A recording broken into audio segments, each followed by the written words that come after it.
Life's a bitch, and then you die. That's what my old man used to say before he up and left us. I never thought I'd end up agreeing with that deadbeat, but here I am, 33 years old, single mom, drowning in debt, and desperate enough to take a job that's shadier than a vampire's beach house. My name's Lisa, and this is how I almost fed my kid to a monster. It all started on a Tuesday. I remember because Tuesdays were always the worst. That's when all the bills seemed to show up, each one screaming, "Past due," in big red letters. I was sitting at my kitchen table, trying to figure out how to stretch $20 into a week's worth of groceries, when my phone buzzed. It was a job alert. Night Waitress needed at some diner off Gold Camp Road. $35 an hour.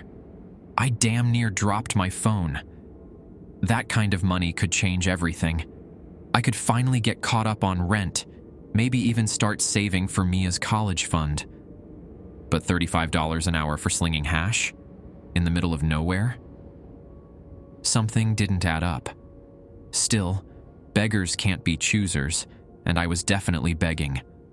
I fired off an application before I could talk myself out of it. An hour later, my phone rang. A gravelly voice on the other end asked if I could start that night. No interview, no background check, nothing.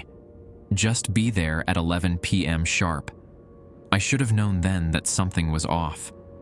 But when you're a single mom with more debt than sense, you don't ask questions.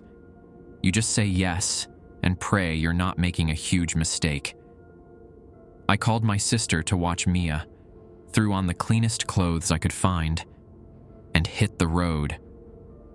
The drive out to Gold Camp Road was creepy as hell. The highway twisted through the mountains like a giant snake, with nothing but darkness on either side. My headlights caught glimpses of scraggly trees and rocky outcrops, but mostly it was just an endless void of black. The diner appeared out of nowhere, a splash of neon in the darkness. Gold Camp Diner, the sign read, buzzing and flickering like it was on its last legs. The parking lot was empty, except for a beat-up pickup truck and an ancient Buick that looked like it hadn't moved since the Carter administration. I took a deep breath, trying to ignore the voice in my head screaming at me to turn around and go home. "You can do this, Lisa," I muttered to myself. "It's just a job. Just a normal, slightly creepy, middle-of-nowhere job." The bell above the door jingled as I walked in, and I swear to God, every head in the place turned to look at me. There were only 3 customers, an old couple in a booth by the window, and a trucker type at the counter, but their stares made me feel like I'd just walked into a lion's den wearing a meat suit. "You must be Lisa," a voice called out. I turned to see an old woman emerge from the kitchen. She looked about 100 years old, all wrinkles and white hair, but her eyes were sharp as tacks. "I'm Mabel. Come on back. Let's get you set up." I followed her to a small office in the back. She handed me a uniform, one of those classic diner waitress outfits, complete with a little apron and a folded piece of paper. "Here's your uniform and the rules," she said. "Memorize them. They're important." I unfolded the paper, expecting the usual stuff about food safety and customer service. What I got instead made my blood run cold. Rule 1. Always greet customers with, "Welcome to Gold Camp Diner. What'll it be tonight?" Do not deviate from this greeting. Rule 2. If a customer orders something not on the menu, politely inform them we're out of that item. Do not attempt to make special orders. Rule 3. Do not look directly at customers while taking their order. Keep your eyes on your notepad. Rule 4. If you hear scratching sounds from the kitchen, ignore them. Do not investigate. Rule 5.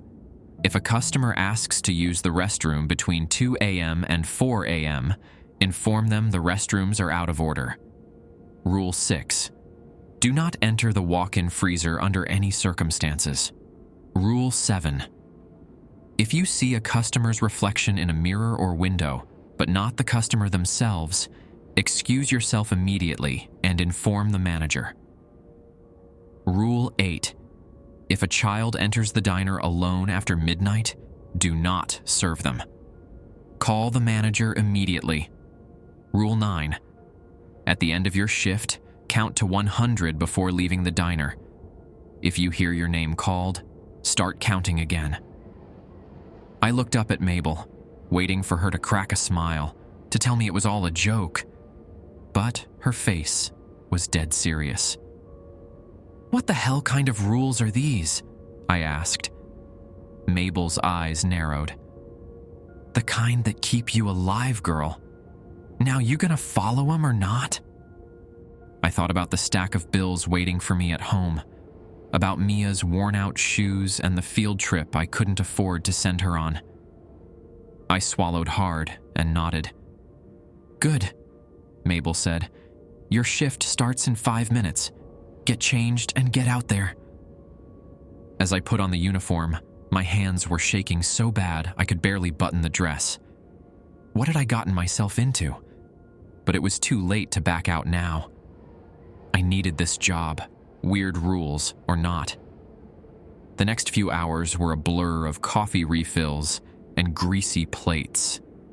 The customers were few and far between, mostly truckers and night owls who looked like they'd seen better days. I stuck to the rules, keeping my eyes down and my greeting consistent. "Welcome to Gold Camp Diner. What'll it be tonight?" Around 2 a.m., things got weird. A man in a suit walked in, looking way too put together for this time of night in the middle of nowhere. He sat down at the counter, and when I approached, he looked right at me and said, "I'll have the special." I froze. We didn't have a special. Rule number 2 flashed through my mind. "I'm sorry, sir," I said, my voice shaking slightly. "We're out of the special tonight. Can I get you something else?" The man's eyes narrowed, and for a second I swear they glowed red. "Are you sure about that?" he asked, his voice low and menacing. I nodded, gripping my notepad so tight my knuckles turned white. "Yes, sir. I'm sure. Can I recommend the burger instead?" He stared at me for what felt like an eternity before finally nodding. "Fine. A burger it is." As I turned to put in his order, I heard a scratching sound coming from the kitchen. It was faint at first, but it quickly grew louder, like something with claws was trying to dig its way out of the walls. I remembered rule number 4 and forced myself to ignore it, even as the sound set my teeth on edge. The night wore on, each hour bringing some new horror. A woman whose reflection walked away while she stayed seated. A child who appeared at the door at 3 a.m., his eyes black as coal. Each time, I followed the rules, my heart pounding so hard I thought it might burst out of my chest. By the time my shift was ending, I was a wreck. I'd seen things that defied explanation, things that made me question my sanity. But I'd made it. I'd followed the rules and survived. As I changed out of my uniform, I noticed something that made my blood run cold. There, at the bottom of the rule sheet, was a 10th rule I hadn't noticed before. Rule 10. If you see the owner of the diner, Mr. Goldcamp, do not acknowledge him. Do not speak to him. Do not look at him. Leave immediately, and do not return. My hands started shaking. I'd seen Mr. Goldcamp. He'd come in around 4 a.m., a tall, gaunt man with eyes that seemed to glow in the darkness. And I'd not only acknowledged him, I'd served him coffee and chatted with him about the weather. Panic rising in my throat, I rushed out of the diner, barely remembering to count to 100 before I left. As I reached my car, I heard someone call my name. It was Mabel, standing in the doorway of the diner. "You did good tonight, Lisa," she said, "but you might not want to come back tomorrow. Or ever." I didn't need to be told twice. I jumped in my car and sped away, my tires kicking up gravel as I peeled out of the parking lot. The drive home was a blur. My mind was racing, trying to make sense of everything I'd seen and heard. By the time I pulled into my driveway, the sun was starting to rise, casting an orange glow over the neighborhood. I walked into my house, exhausted and shell-shocked. My sister was asleep on the couch, and I could hear Mia stirring in her room. I went to check on her, needing to see her face, to ground myself in something normal and good. But as I opened her door, I heard something that made my blood run cold. "Welcome to Gold Camp Diner," Mia was saying in her sleep. "What'll it be tonight?" I stood there, frozen in horror, as my 7-year-old daughter recited the rules I'd memorized just hours ago. Rule after rule, word for word, in a voice that didn't sound like her own. And that's when I knew. The nightmare wasn't over. It was just beginning. I spent the next few days in a daze, jumping at every shadow, flinching at every unexpected sound. I kept expecting to see Mr. Goldcamp's glowing eyes peering at me from dark corners, or to hear that awful scratching coming from inside my walls. But nothing happened. Life went on, maddeningly normal. Mia went to school, I cleaned houses and picked up odd jobs, and the bills kept piling up. The only reminder of that night at Gold Camp Diner was the fat wad of cash in my purse, my wages for a single shift of terror. A week after that night, I was sitting at the kitchen table, once again trying to figure out how to make ends meet. The money from the diner had helped, but it wasn't enough. Not nearly enough. And now the rent was due. Mia needed new shoes, and the car was making a noise that screamed, "Expensive repair." My phone buzzed. A text message. Unknown number. "We need you for another shift. Double pay. Tonight." I stared at the message, my heart pounding. Part of me wanted to throw the phone across the room to pretend I'd never seen it. But another part? I looked at the pile of bills, at Mia's worn-out shoes by the door, at the eviction notice I'd been trying to ignore. "Fuck," I muttered. Then I texted back, "I'll be there." As I drove out to the diner that night, I told myself it would be different. I knew the rules now. I could handle it. And with double pay, I could finally get ahead. Maybe even start looking for a better place to live. But as soon as I pulled into the parking lot, I knew I'd made a terrible mistake. The diner looked wrong. The neon sign was flickering more violently than before, casting sickly pulses of light across the empty lot. And the windows? Were those shadows moving behind them? Or just my imagination? I sat in my car, my hands gripping the steering wheel so tight my knuckles turned white. Every instinct was screaming at me to drive away, to forget about the money and the bills, and just get the hell out of there. But then I thought about Mia, about the life I wanted to give her, and I knew I had no choice.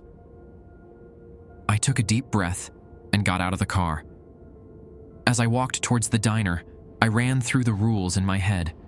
Greet customers properly. Don't look them in the eye. Ignore the scratching. I could do this. I had to do this. The bell jingled as I pushed open the door, the sound unnaturally loud in the quiet night. The diner was empty, the booths casting long shadows in the dim light. "Hello?" I called out. "Mabel?" No answer. Just the soft hum of the refrigerators and the tick-tick-tick of a clock on the wall. I made my way to the back, my footsteps echoing on the linoleum floor. The staff room was empty, my uniform hanging on a hook like it was waiting for me. As I changed, I tried to shake off the feeling of dread that was settling over me like a heavy blanket. Just as I finished buttoning up my dress, I heard the bell jingle again. Customers already?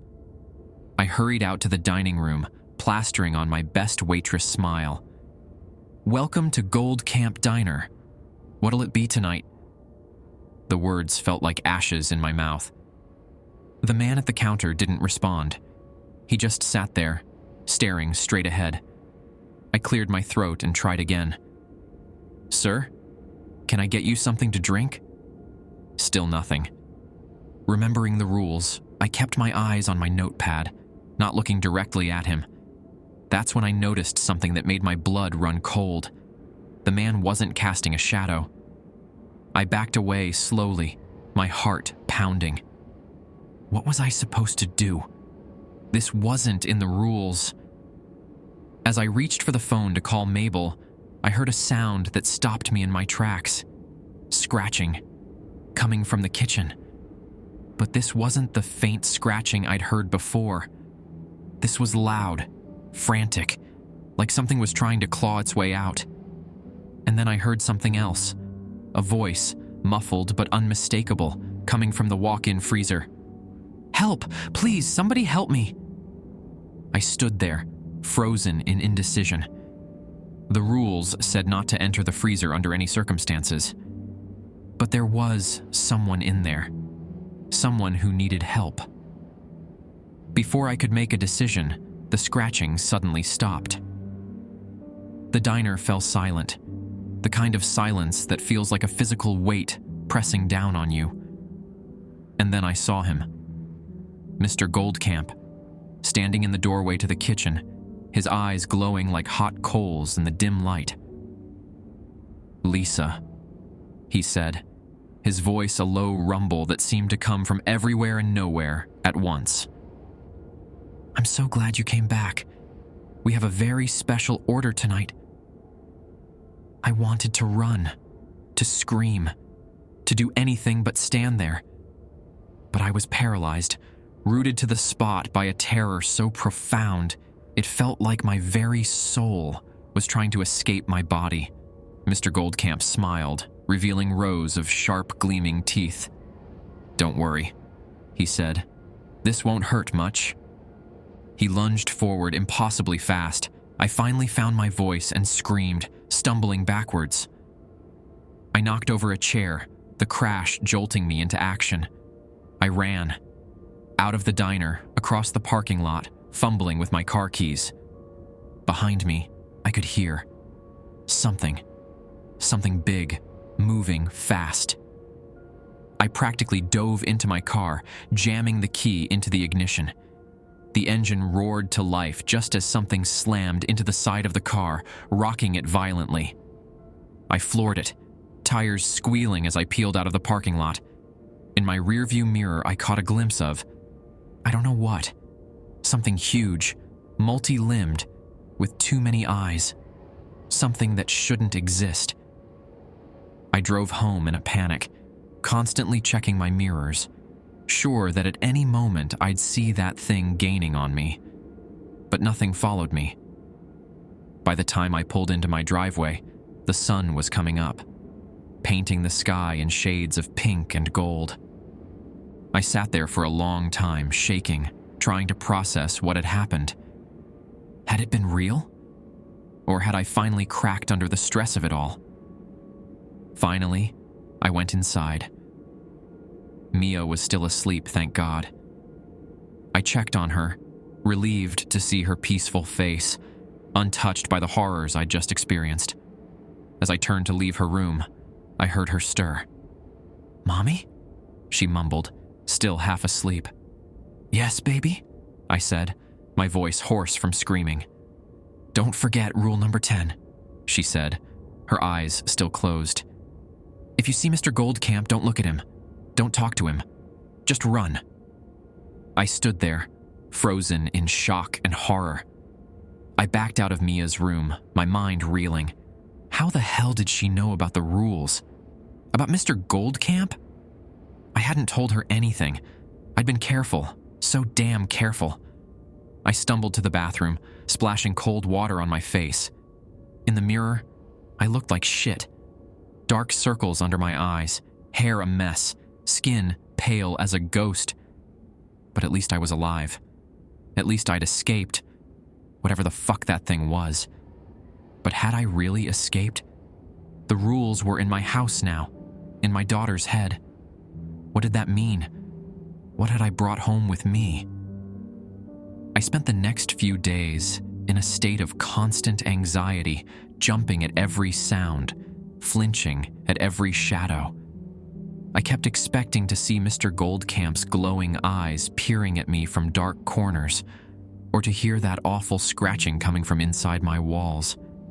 Mia seemed normal enough during the day. She went to school, did her homework, watched cartoons. But at night, she'd sometimes mutter in her sleep. Bits and pieces of the rules. Warnings about the walk-in freezer. Please not to look Mr. Goldcamp in the eye.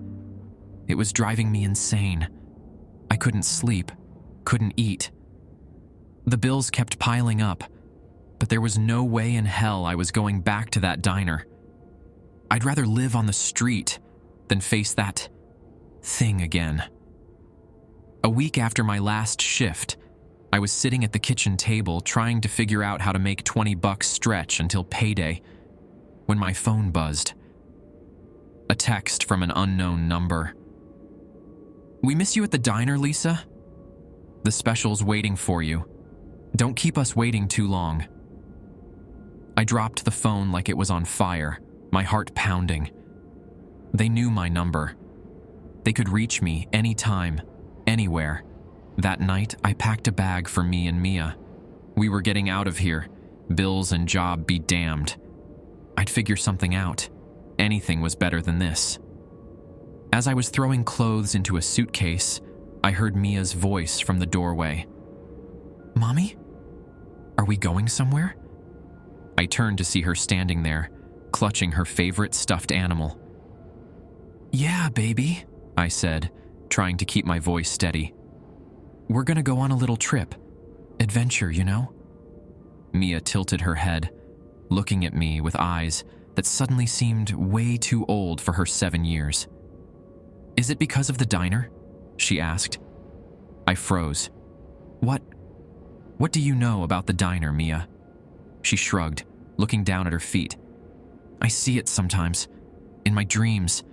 There's a man there, with glowy eyes. He's hungry, Mommy. He's always so hungry. I felt like I was going to be sick." "Mia, honey, listen to me," I said, kneeling down to her level. "That place, those dreams, they're not real. They're just bad dreams, okay? We're gonna go away for a while and everything will be better. I promise." Mia looked up at me, and for a second, I swear her eyes flashed with that same eerie glow I'd seen in Mr. Goldcamp's. "You can't run from the diner, Mommy," she said, her voice eerily calm. "It's part of us now. It's hungry, and it won't stop until it's fed." I stumbled back, my heart pounding so hard I thought it might burst out of my chest. This wasn't happening. It couldn't be happening. Just then, my phone buzzed again. Another text. "Time's up, Lisa. The special's ready. Bring Mia with you. Mr. Goldcamp is excited to meet her." That was it. We were out of here. Now I grabbed Mia, not even bothering with the suitcase anymore. We ran to the car, my hands shaking so bad I could barely get the key in the ignition. As we pulled out of the driveway, I saw something that made my blood run cold. A figure standing at the end of our street, tall, impossibly thin, with eyes that glowed in the darkness. Mr. Goldcamp. I floored it, tires screeching as we sped away. In the rearview mirror, I saw the figure slowly fade into the night. We drove for hours, no destination in mind, just away. Away from the diner, away from Mr. Goldcamp, away from the nightmare our lives had become. But as the sun began to rise, painting the sky in shades of pink and gold, I realized a terrible truth. You can't outrun a nightmare. Not when it's inside your head. Not when it's in your child's dreams. I looked over at Mia, peacefully asleep in the passenger seat. What had I done to her? What had that godforsaken diner done to us? As if in answer, Mia stirred in her sleep. Her eyes fluttered open, and for a moment, just a moment, I saw that eerie glow again. "Mommy?" she mumbled, still half asleep. "Yes, baby," I said, my knuckles white on the steering wheel. "I'm hungry," she said. And then, in a voice that wasn't her own, she added, "What'll it be tonight?" I kept driving, the words echoing in my head. What'll it be tonight? What'll it be tonight? What'll it be tonight? I didn't have an answer. I still don't. All I know is that we can't go back. We can never go back. But I'm starting to think that maybe, just maybe, we never really left. Because in the end, the diner isn't just a place. It's a hunger that never ends, never sleeps, never stops. And now, it's inside us. God help us all.